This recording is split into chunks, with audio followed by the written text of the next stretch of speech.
den vil Karla hen til hende. Det foregår på præcis samme måde. Og der er ikke i tvivl om, hun de synes, det er skønt at få lov at lave det her.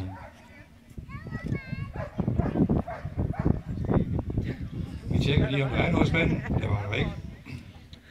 Så kan vi godt gå tilbage med den.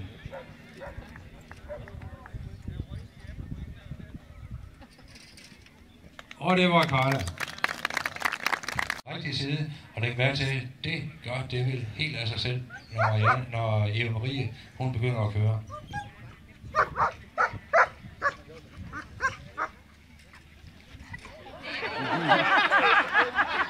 Og der var lige en fremmed hund, der skulle hilse på.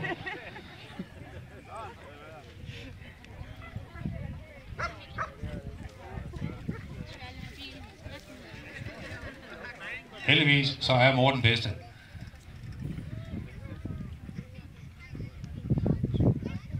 Læg mærke til, det vil, han ser ikke, hvor vi kører hen. Han har fokus fuldstændig på Eva Maria.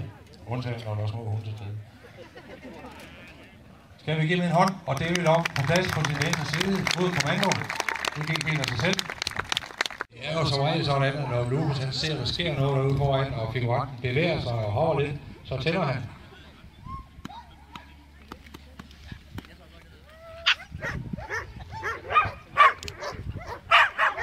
Han kommer også snakker, hvad han skal, og så kommer det altså til. Når han har haltet 5-6 gange, så får han sin belønning, og får lov at tage med hjem.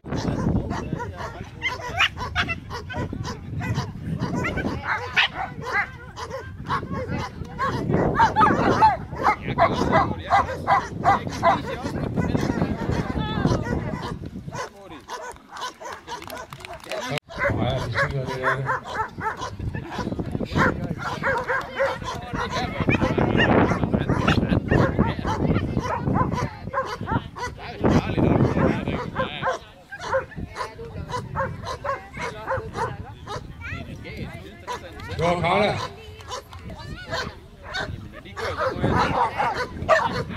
Vi lader mærke til, at figuranten før så stod han op. Vi øver også hunden en, når man sidder ned. Det er selvfølgelig det næste led.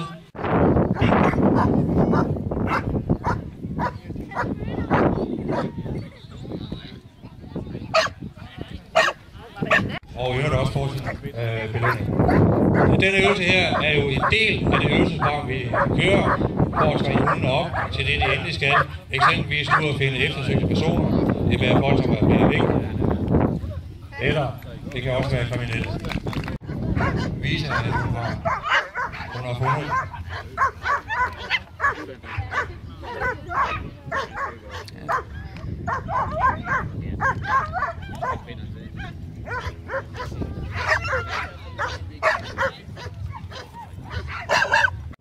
Så du har lyst til at gøre det igen og igen.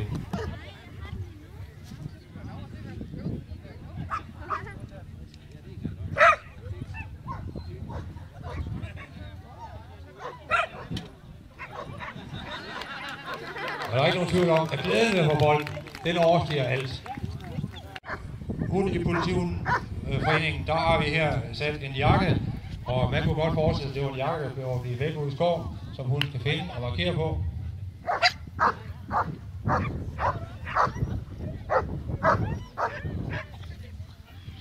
Og igen belønning.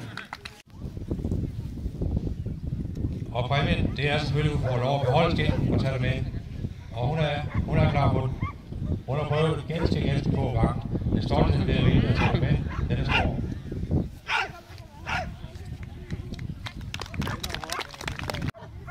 Det er vel Maria.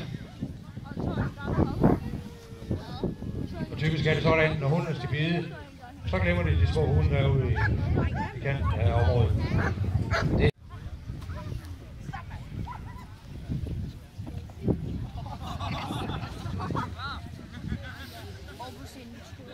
Og det er altså 40-50 kilo, som kommer op til Claus. Han skal holde godt fast.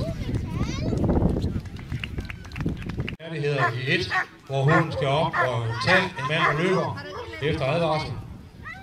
Han har kæmpe, han kan forsvare sig. Og det er også nødvendigt.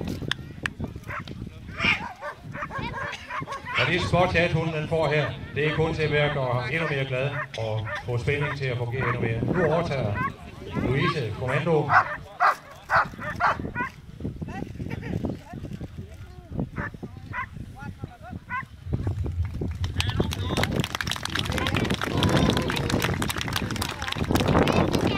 Det er til Exi. Han har fuld fokus på konkurrencen. Når han løber, så tager vi ham.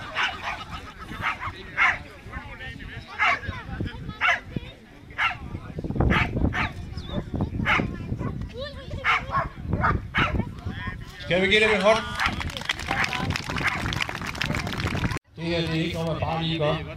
Man skal vide, hvordan han forholder sig. Og nu har Exi fået røg på ærmen, og han er ved at være tændt. Han er klar. Der er kun én ting, der tæller for ham nu. Det er for fat i ærmen.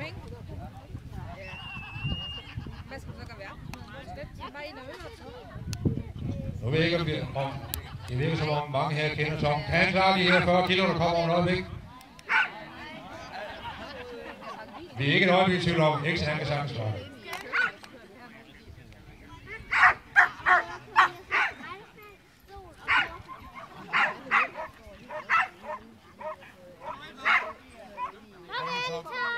Og så skulle Tom helst sidde ved ærmen.